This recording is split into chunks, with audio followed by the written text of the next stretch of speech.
وسلم على سيدنا ونبينا ورسولنا محمد وعلى آله وصحبه أجمعين. أما بعد فأعوذ بالله من الشيطان الرجيم. بسم الله الرحمن الرحيم. وكذلك بعثناهم ليتساءلوا بينهم قال قائل منهم كم لبثتم قالوا لبثنا يوما أو بعض يوم قالوا ربكم أعلم بما لبثتم فبعثوا أحدكم ببعثكم هذه إلى المدينة. صدق الله العظيم وصدق رسوله النبي الكريم. إن الله وملائكته يصلون على النبي يا أيها الذين آمنوا صلوا عليه وسلموا تسليما. الصلاة والسلام على سيدنا رسول الله وعلى آله وصحبه يا حبيب الله. مولاي صل وسلم دائما أبدا على حبيبك خير الخلق كلهم. هو الحبيب الذي ترجع شفاعته لكل هول من الأهوال المقتحم. مولاي صل وسلم دائما أبدا على حبيبك خير الخلق كلهم. وإن من جودك الدنيا وضرتها ومن علومك علم اللوح والقلم. مولاي صل وسلم دائما أبدا على حبيبك خير الخلق كلهم. يا رب بالمصطفى بلغ مقاصدنا واغفر لنا ما مضى يا واسع الكرم. مولاي صل وسلم دائما أبدا على حبيبك خير الخلق كلهم. بلغ العلا بكماله كشف الدجى بجماله حسنت جميع خصاله. صلوا عليه وآله وسلموا تسليما كثيرا كثيرا. صلى الله تعالى على حبيبه سيدنا ومولانا محمد صلى الله تعالى عليه وسلم. اللہ رب العزت کی حمد و ثنا اور رسول پاک علیہ الصلوۃ والسلام کی بارگاہ ناز میں ہدیہ درود و سلام عرض کرنے کے بعد رب لم یزل کی بارگاہ بے نیاز میں عاجزانہ انکسارانہ التجا و استدا ہے کہ رب کے نام ہم سب کا بھی پیشنا اپنی بارگاہ میں.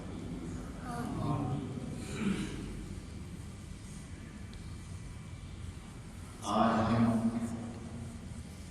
پھر اللہ کے برگزیدہ بندے اصحاب کہف کے ذکر سے پھر برکت حاصل کرنے کے لیے ہم اپنی گفتگو کا آغاز اسی بات سے کرتے ہیں جہاں سے ہم نے ان کا ذکر چھوڑا تھا.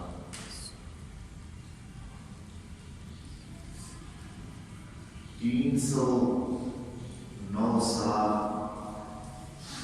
غار کے اندر سونے والوں کو اللہ رب العزت نے پھر اٹھایا اور ان کے اس بیداری کا ذکر اللہ رب العزت نے قرآن مجید میں یوں ارشاد فرمایا وَكَذَلِكَ بَعَثْنَاهُمْ. اور اسی طرح ہم نے پھر اٹھایا ان کو یعنی غار والوں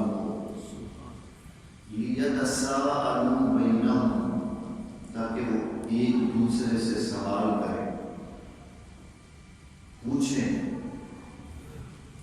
قال قائل منهم كم لبثتم، ان غار والوں میں سے ایک شخص بولا، اس نے پوچھا کہ تم کتنی دیر ٹھہرے ہو، کتنی دیر آرام کیا تم نے؟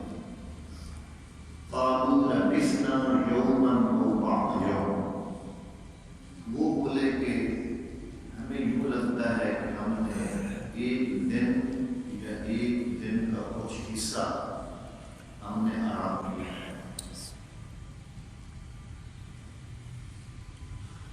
وہ یہ ضرور جانتے تھے کہ آج ہم کچھ زیادہ دیر سوئے گے، لیکن وہ یہ نہیں سمجھ پا رہے تھے کہ ہمارے اوپر 309 سال گزر چکے ہیں، کیونکہ صاف ظاہر ہے 309 سال، ایک ہفتہ انسان کو گزرے تو اس کے ناخن بھی بڑھتے ہیں، اس کی داڑھی کے بال بھی بڑھتے ہیں، سر کے بال بھی بڑھتے ہیں، تبدیلی آتی ہے۔ جہاں انسان خط بناتا ہے، رخ بناتا ہے، وہاں پھر بال اگتے ہیں۔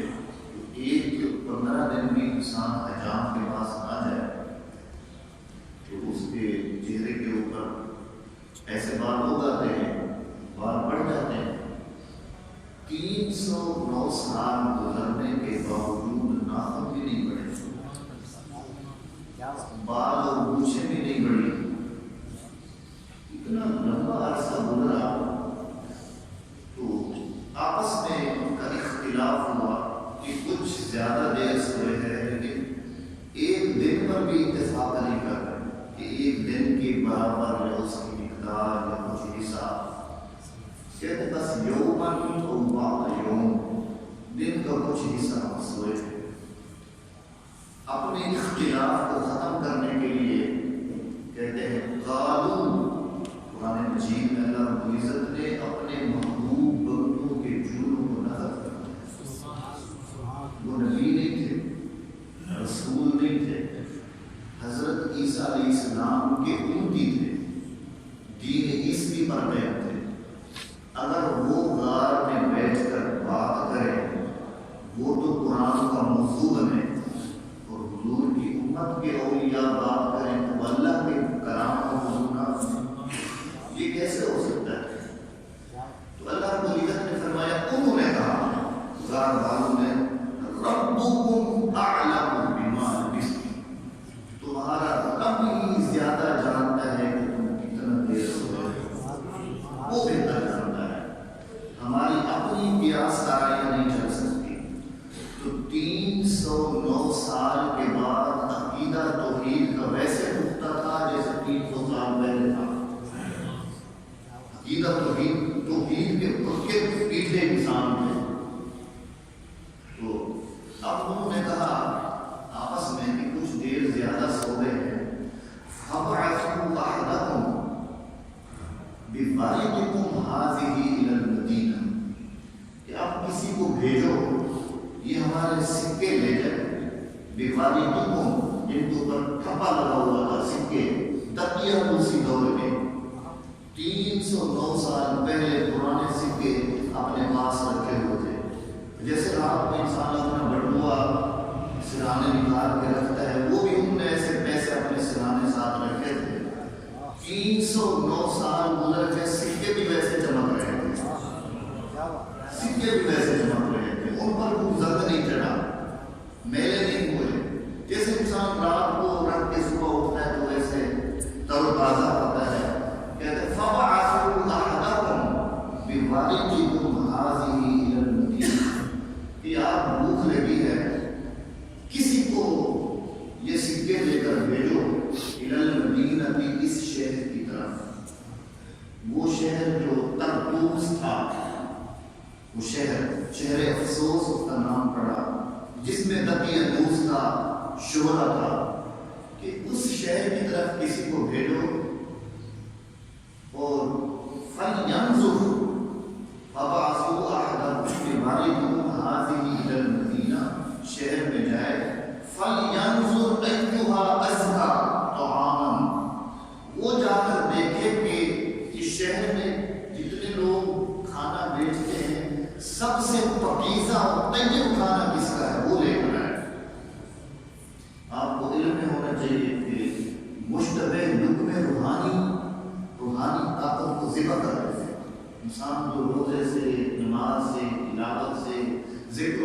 سے وہ چھوٹی سی روشنی پھوٹتی ہے، دل میں سکون آتا ہے. اگر لقمہ مشتبہ اور حرام کا چلا گیا وہ بھی سارا دودھ ختم ہو جاتا ہے. انہوں نے مشورہ کیا کہ پاکیزہ کھانا لے کر آئے. وَلْيَتَلَطَّفْ، اور اس نے تدبیر سے جائے، اچھے طریقے سے جائے. وَلَا يُشْعِرَنَّ بِكُمْ أَحَدًا، وہ کسی کو خبر بھی نہ ہونے دے. وَلَا يُشْعِرَنَّ بِكُمْ أَحَدًا، وہ کسی کو معلوم بھی نہ ہونے دے کہ ہم غار میں رہتے ہیں. وہ ادھر جائے. وَلَا يُشْعِرَنَّ بِكُمْ إِنَّهُمْ إِن يَظْهَرُوا عَلَيْكُمْ، اگر انہوں نے ہمارے اوپر اطلاع پالی.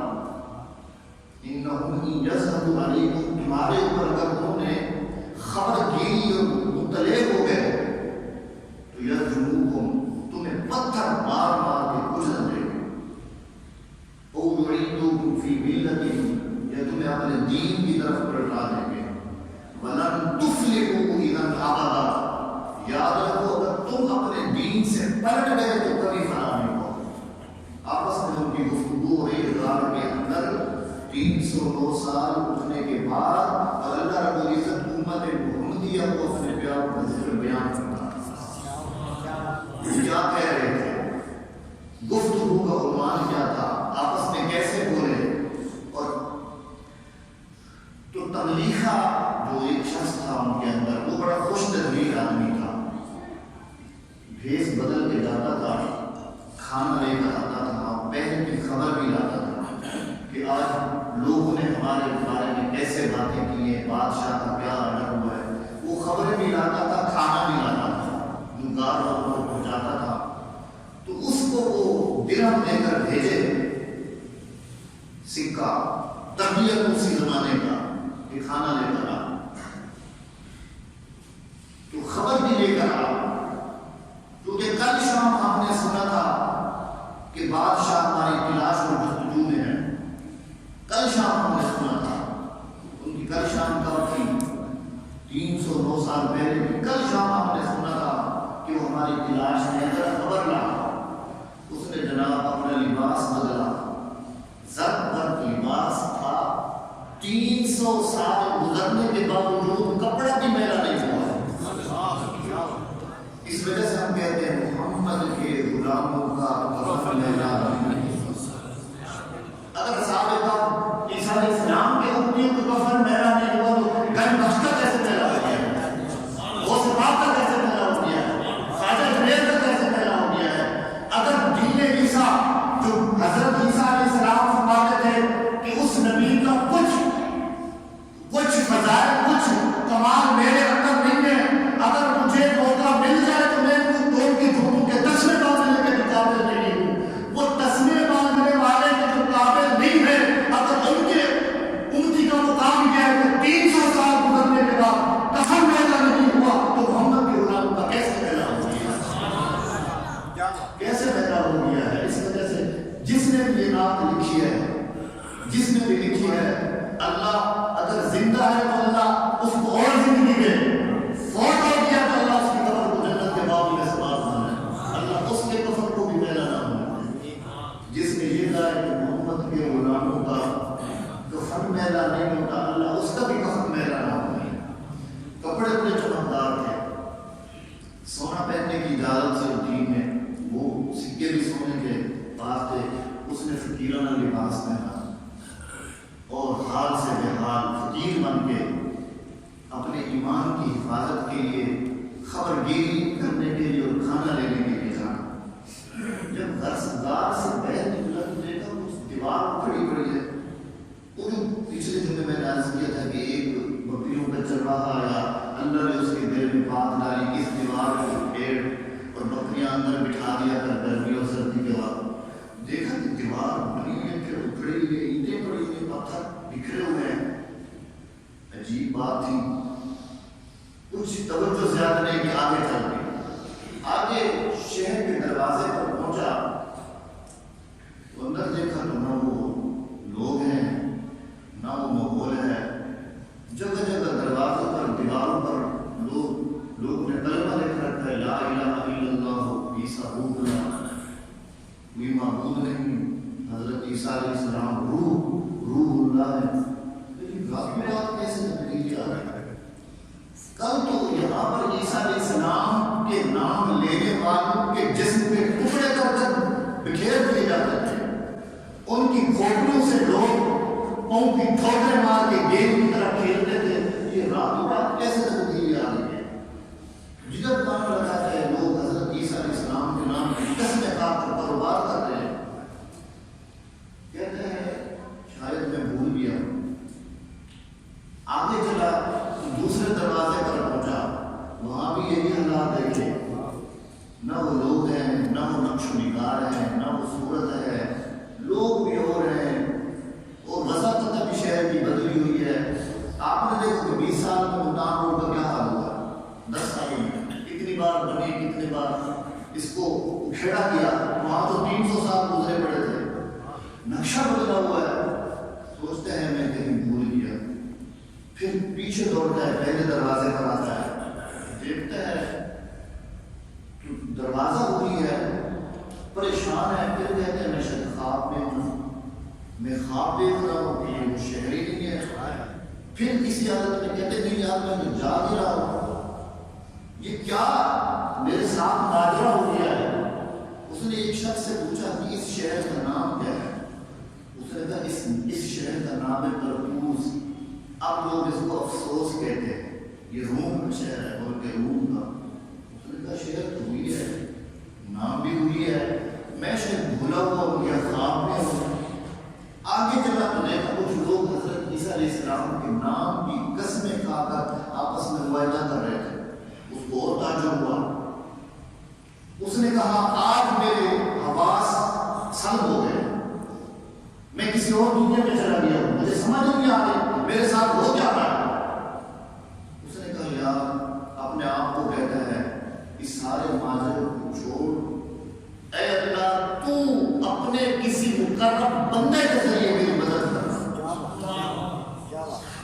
میری مدد کرنا، دعا کر دی اور سکہ جیب سے نکالا، کہتے یہ بات مجھے سمجھ میں نہیں آتی، میں تو آیا تھا بقیہ روس کی خبر لینے اور میں خود بے خبر ہو گیا، مجھے خبر ہی نہیں مل گئی۔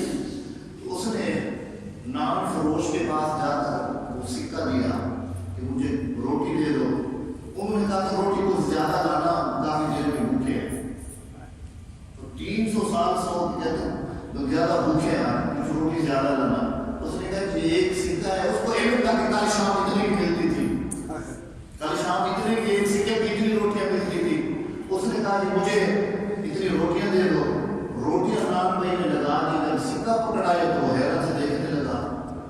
اس نے دوسرے شخص کو کہا کہ دیکھو یہ مطلب عجیب ہے، یہ پرانے زمانے کا دفینہ ہے، اس کو کہیں سے مل گیا ہے اور یہ اٹھا کے ہمیں پاگل بنانے آ گیا ہے۔ تو کہیں سکہ تو پیسے دو، یہ پیسے تو یہی ہے کہ یہ تو پتہ نہیں کس ضرورت کا سکہ ہے پرانا، یہ تو آج تک رہ بھی نہیں ہے۔ اس کو اور تعجب ہوا کہ یہ راتوں رات ساری تبدیلی کیسی؟ جب وہ حیرت میں ڈوب گیا، انہوں نے اس پر شک کیا کہ شاید اس کو یہ سونے کے دینار دفینہ کہیں سے ملا ہے، یہ شخص بتانا نہیں چاہتا، تو یہ سونا اس کے پاس ہے۔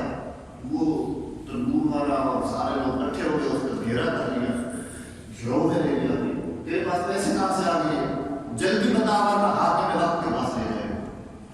اس کو پھر دل میں خطرہ آئے کہ جس بلا سے ڈرتا تھا اسی کی طرف مجھے لے کے جانے لگے، اس کے ذہن میں وہی تقیت، اسی حکومت و سارا کچھ اس کے ذہن میں نقش تھا۔ اس نے کہا مجھے تو کوئی دفینہ نہیں ملا، کل شام کو میں اسی سکے کی روٹیاں لے کے گیا ہوں، مجھے نہیں پتا دفینہ کیا ہوتا ہے۔ ان کا نہیں ہمارے ساتھ تعلق کرتا ہے، ہمیں تو چڑھانے آ گیا ہے، یہ پرانا سکہ تیرے پاس کیسے آ گیا ہے، جلدی بتا یہ دفینہ کہاں سے ملا ہے۔ دفینہ ہوتا تو پتا تھا، وہ تو چند سکے لے کے آیا تھا کھانے پینے کے لیے، دوسرانے رکھتے تھے۔ انہوں نے پکڑا اور وقت کے حاکم کے پاس گئے، اور اللہ کا کرنا ایسا کہ جب اللہ اپنے محبوب بندوں کی عزت رکھواتا ہے تو سارے اسباب کو کب میسر کرتا ہے۔ تو اس وقت دو بادشاہ تھے، دونوں حضرت عیسیٰ علیہ السلام کے پکے پیٹے موحد اور کلمہ پڑھنے والے، نیک خصال کے مالک تھے، اور ایک ایک بادشاہ کو میں نے آپ کو بتایا تھا کہ وہ اپنے دولت خانے میں بند کر کے رات بچھا کر اللہ سے دعائیں مانگ رہا ہے، اس کو بھی رزق مل رہا ہے، دروازہ وہ بھی نہیں کھولتا، وہ بھی بیٹھا ہوا ہے، اور جو حکومت کر رہے ہیں وہ بھی بیٹھے ہوئے ہیں۔ جب اس کے پاس لے گئے کہ اس شخص کو دفینہ ملا ہے، بتاتا نہیں، سونے کے سکے 300 سال پرانے وہ لے کے آیا ہے۔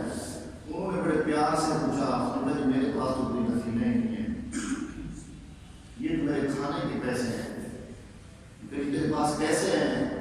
میں نے تو کل اسی بستی میں میرے باپ کا گھر ہے، میں نے وہاں سے لیے تھے، کچھ ہم نے خیرات کی کہ آپ لوگوں کو دیا تھا کل، بانٹا تھا اس بازار میں، جو بچ کے ہم نے اپنے پاس رکھا۔ ان کا نہیں، ہمارے ساتھ تو نہیں، جلدی بتا ورنہ تجھے یہاں پر ایسی سزا دے گی کہ عبرت بنا دے گا۔ اس نے کہا ذرا صحیح بات بتاؤ، تقیہ نوس کی در ہے، وہ بادشاہ کی در ہے، ان کے یہاں پر کوئی تقیہ نوس نہیں ہے۔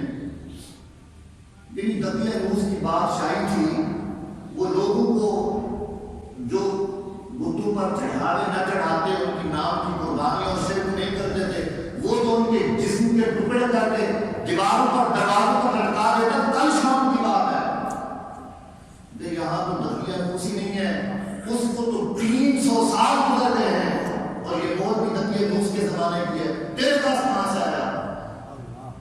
اس نے کہا مجھے معاف کرنا، میں تمہیں ایک بات بتاتا ہوں، وہ بات یہ ہے کہ ہم کل شام تقیہ نوس سے چھپ کر کوہ بیت لوس کی غار میں جا چکے تھے، اور رات کو سوئے تھے، آج ہم صبح اٹھے ہیں تو یہ سارا نقشہ بدل گیا ہے، یہ راتوں رات کیسے ہو گیا ہے؟ وہ تو نیک آدمی تھے، ان کا بھی مطالعہ تھا، وہ بھی کتابوں کا مطالعہ کرتے تھے، پڑھتے تھے، ان کو سمجھ آ گئی کہ یہ بھی لازماً اللہ کی قدرت کی نشانی ہے۔ یہ جس باپ کا نام بتاتا ہے وہ باپ ہی نہیں ہے، نہ بھائی ہے، نہ رشتہ دار ہے، اس نام پر کوئی بندہ ہی نہیں ملتا یہاں پر۔ ان بادشاہوں نے کہا پھر یہ تو کہاں رہتا ہے؟ انہوں نے کہا میں اس غار میں رہتا ہوں، میرے اور ساتھی بھی میرے ساتھ ہیں۔ ادھر اس کو دیر ہو گئی، ادھر وہ پریشان ہو گئے کہ شاید وہ پکڑ لیا ہے، اور ہم نے تو معاہدہ کیا تھا کہ ہم اکٹھے جائیں گے اور کل میں حق اس جادو کے سامنے بلند کریں گے۔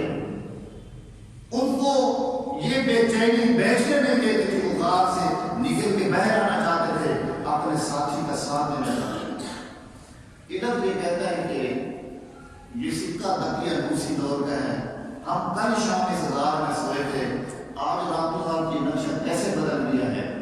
ان کا یہ راتوں رات نقشہ تو نہیں بدل گیا، یہ وہ رب ہے جس نے 300 سال کو سکیٹ کر تمہارے اوپر ایک رات بنا دی ہے، ہمارے لیے 300 سال بنا دیے۔ زمانے کو لپیٹ دینا یہ اللہ کی شان ہے۔ زمانے کو ایک طرف ایک چیز لپٹ جاتی ہے، سکڑ جاتی ہے، دوسری طرف پھیل جاتی ہے۔ ادھر 300 سال گزر گئے، ادھر ایک رات کو اس کا کچھ حصہ، ایک دن کو کچھ حصہ گزرا۔ بادشاہ نے کہا، دل میں سوچا، دوسرے کو کہا یہ لازم کوئی اللہ کی نشانی ہے۔ اس تملیخہ سے کہا جہاں تو یہ رہتا ہے، درہم جہاں سے دینار لے کر آیا ہے، ذرا ہمیں وہاں لے چل۔ اس نے کہا میرے ساتھ چلو۔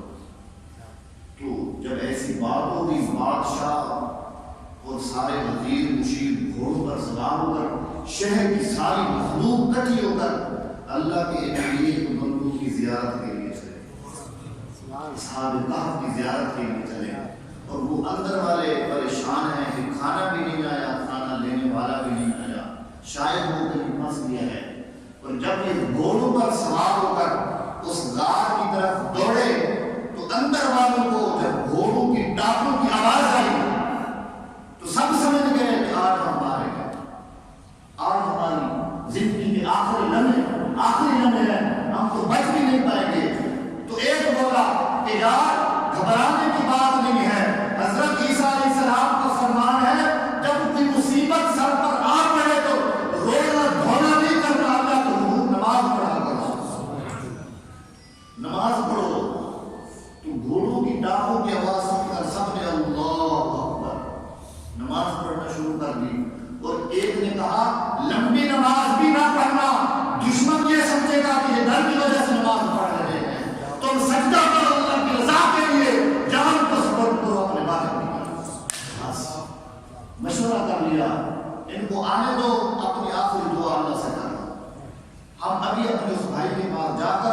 اس جابر کے سامنے ہم کلمہ حق اللہ رب العزت نے فرمایا وَرَبَطْنَا عَلَىٰ قُلُوبِهِمْ ہم نے ان کے دلوں کو مضبوط کر دیا تھا ہم نے ان کے دلوں کو مضبوط کر دیا تھا فَقَرَبْنَا عَلَىٰ آذَانِهِمْ فِي الْكَهْفِ یہ جو 300 سال سوئے پڑے رہے اللہ رب العزت نے فرمایا آوازیں اٹھتی تھی لوگ آتے جاتے تھے لیکن ہم نے ان کے کانوں پر ایسا پردہ ڈال دیا تھا کہ ان کے کانوں میں بہر کی آواز بھی نہ آئے ان کے آرام میں خلل آ جائے گا حفاظت ایسی کی اللہ رب العزت نے تو جب ٹاپوں کی آواز آئی نماز میں کھڑے ہو گئے اور وہ نیک لوگ بادشاہ اس تبلیغہ کو لے کر غار کے دہانے پر پہنچے تو اللہ والے اصحاب کہف جو روزے کے پختہ نماز کے پابند اور اللہ اللہ کرنے والے ذکر کرنے والے اور تسبیح و تمجید کرنے والے جب 2 رکعت نماز ادا کر کے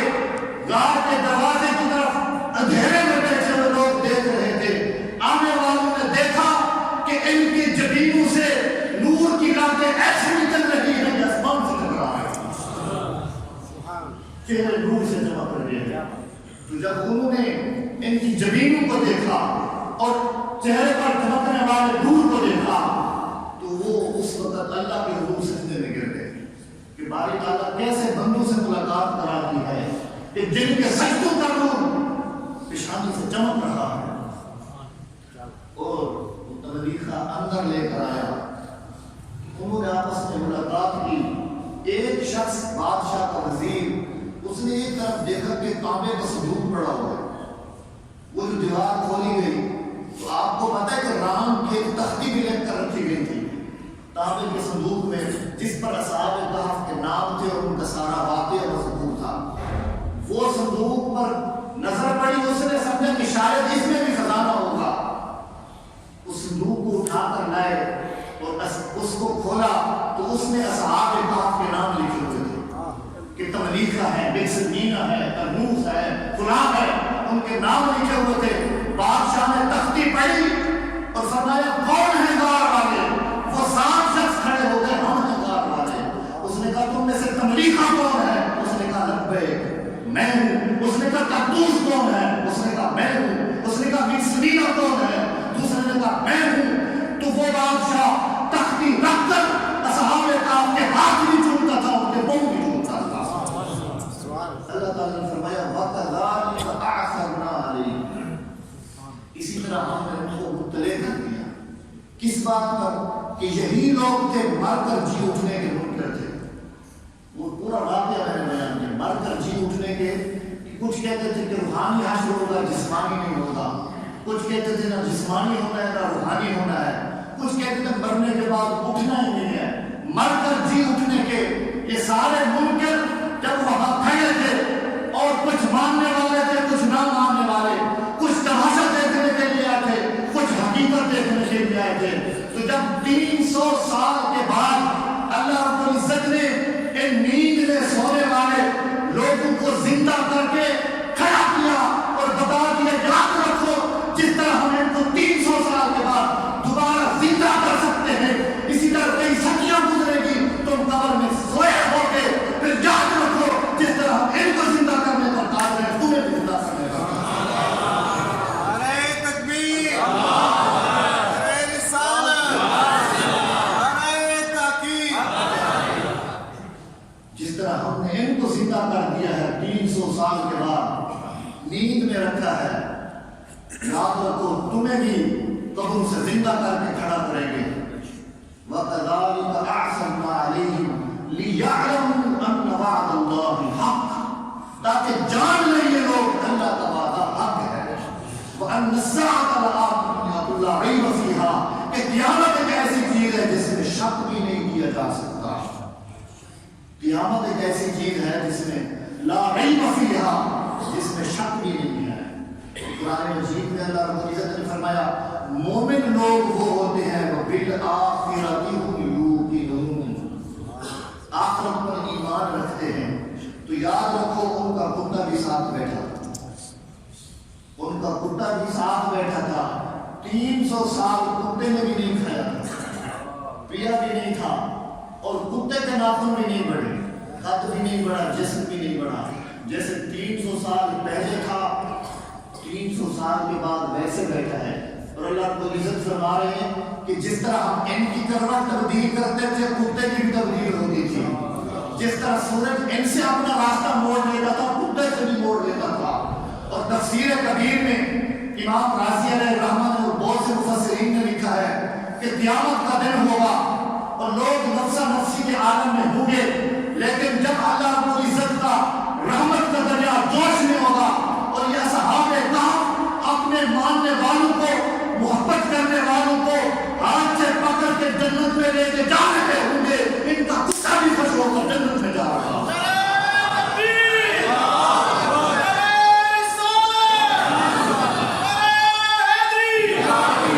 ان کا کتا بھی جنت میں جائے گا. یار ایک عقیدے کی بات ہے، بات یہ زور نہیں ہے، اس کا جبر نہیں ہے، جبر نہیں ہے. کوئی مانے نہ مانے، حق بات عقیدہ بیان کرنا ہمارا حق ہے. یا اولیاء کے دروازے پر کتا بیٹھے، ایک چرواہے کا کتا بیٹھے ان کی سنگت میں اور ان کی دہلیز کو چھوڑ کے نہ جائے، وہ جنت میں جائے. جو صبح شام داتا حضور کی دہلیز پر بیٹھے ہیں وہ تمہیں جنت میں جائے، وہ تمہیں جنت میں جائے. سنگت رکھی ہو، سنگت وہی سنگت ہو، نام کی سنگت نہ ہو، پھر وہ بھی اللہ کے ماننے اللہ کے نیک بندوں کی سنگت میں رہنے والے. اچھا یہی آج یہی صورت ہے، یہی پارہ ہے. قاری صاحب بیٹھے ان سے پوچھ لینا، آیت بھی دیکھ لینا. اللہ رب العزت نے اصحاب کہف کا واقعہ بیان کرنے کے بعد ایک اور جملہ ارشاد فرمایا، فرمایا وَاصْبِرْ نَفْسَكَ مع الذين يدعون ربهم بالغداة والعشي.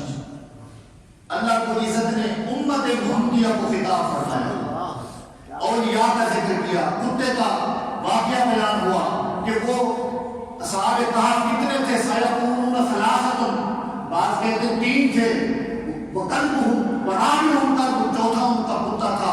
وَيَقُولُونَ خَمْسَةٌ وَسَادِسُهُمْ قَلْبُهُمْ، بعض کہتے کہ وہ 5 تھے، چھٹا ان کا کتا تھا. اور بعض کہتے نہیں وہ 7 تھے، 8واں ان کا کتا تھا. اتنا بار ذکر کرنے کے بعد، اتنا بار اصحاب کہف کا واقعہ بیان کرنے کے بعد اللہ رب العزت نے امت محمدیہ کو خطاب فرمایا کہ در در دھکے کھانے والے کہیں نہ جاؤ.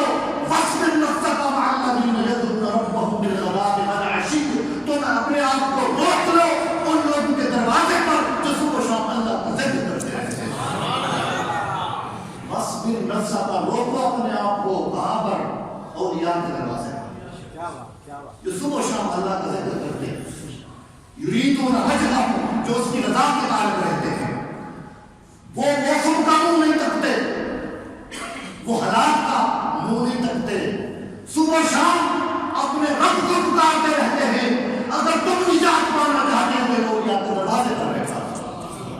اور یہی آیت ہے، یہی صورت ہے. اس سے پیچھے اللہ رب العزت نے فرمایا وَمَن يُضْلِلِ اللَّهُ، وَمَن يُضْلِلِ اللَّهُ، اللہ جسے گمراہ کرنا چاہتا ہے، جس کے مقدر میں گمراہی ہوتی ہے، فَلَن تَجِدَ لَهُ وَلِيًّا مُرْشِدًا، اس کا کوئی ولی مرشد نہیں ہوتا، اس کا کوئی ولی مرشد نہیں ہوتا. تو اصحاب کہف یہ حضرت عیسیٰ علیہ السلام کی امتی تھے، نوجوان لڑکے تھے.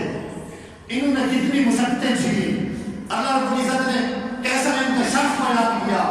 اور بات یہ ہے کہ صرف اولیاء کی عظمت نہیں ظاہر ہو رہی ہے.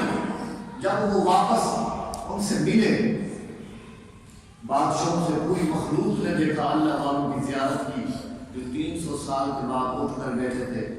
دیکھ کے جو لوگ پہلے توحید پر قائم تھے ان کے ایمان میں اضافہ ہو گیا، اور جو اپنی کفر پر اڑے ہوئے تھے انہوں نے اصحاب کہف کے چہرے کو دیکھا، بے ساختہ بول اٹھے اشہد ان لا الہ الا اللہ وان عیسیٰ روح اللہ. اس وقت پکار اٹھے اصحاب کہف. اسی وجہ سے حدیث پاک میں آقا علیہ الصلوۃ والسلام نے فرمایا ولی کامل وہ ہوتا ہے جس کے چہرے کو دیکھ کر اللہ یاد آتا ہے. ولی کامل وہ ہوتا ہے جس کے چہرے کو دیکھ کر رب یاد آیا ہے. تو یہ ولی کامل تھے، چہرے کو دیکھا لوگوں نے تو اللہ یاد آ گیا. اور بے ساختہ پکار اٹھے اشہد ان لا الہ الا اللہ وان عیسیٰ روح اللہ، حضرت عیسیٰ علیہ السلام کا کلمہ پڑھا. اب 300 سال 9 سال اوپر گزر گئے تھے، زندگی تو گزر گئی. اب جب دوبارہ اس غار میں پلٹے تو اللہ نے اب حقیقت دوبارہ روح قبض کر لی.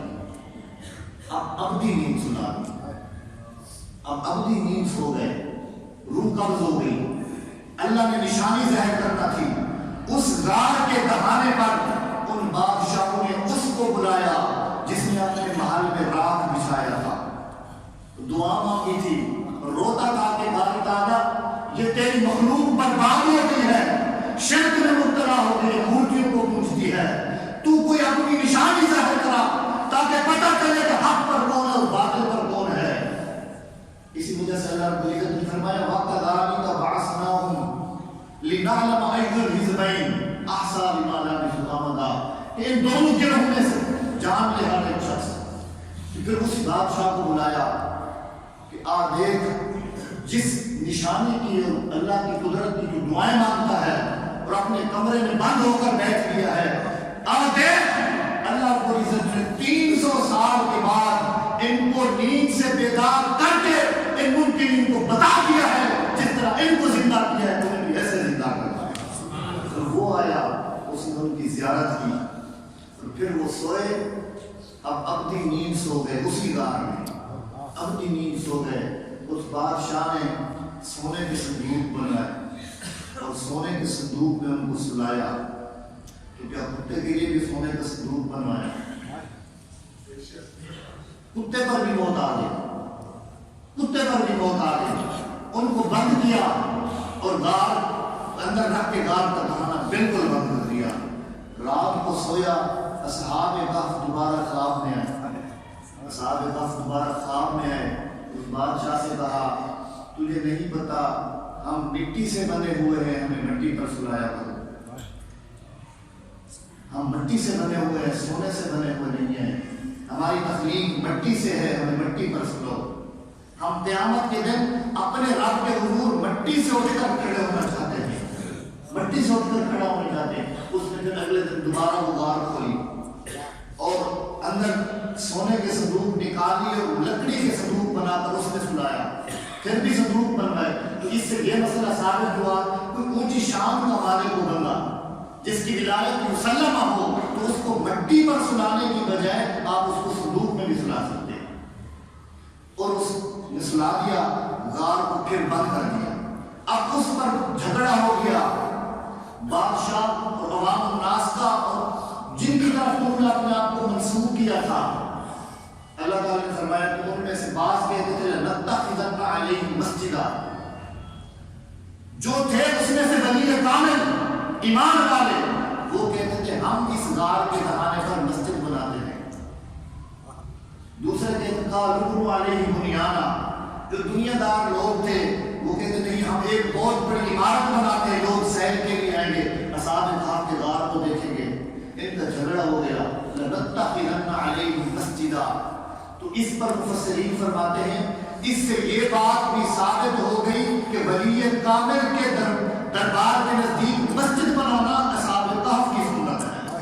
آج کچھ لوگ کہتے ہیں کہ ولی کامل کے ساتھ دربار کے ساتھ مسجد نہیں بنانی چاہیے، وہاں لوگ اس کو سجدہ کریں. بھائی ان کو کوئی سجدہ نہیں کرتا، لیکن بعض مفسرین نے یہ لکھا ہے کہ جو مسجد اللہ کے ولی کے مزار کے قرب و جوار میں ہوتی ہے، ولی کے وجود کی برکت سے اس پر رحمت کی برسات رہتی ہے. لَنَتَّخِذَنَّ عَلَيْهِمْ مَسْجِدًا. تو بزرگ کامل کے دربار پر مسجد بنانا یہ اصحاب کہف کے ماننے والوں کی سنت ہے. تو اللہ رب العزت ہمیں بھی حضور علیہ الصلوۃ والسلام کی سچی اور پکی محبت نصیب فرمائے. ہم بھی حضور کے سچے اور پکے امتی بن کے دکھائیں. اللہ رب العزت سب کا حامی و ناصر ہو.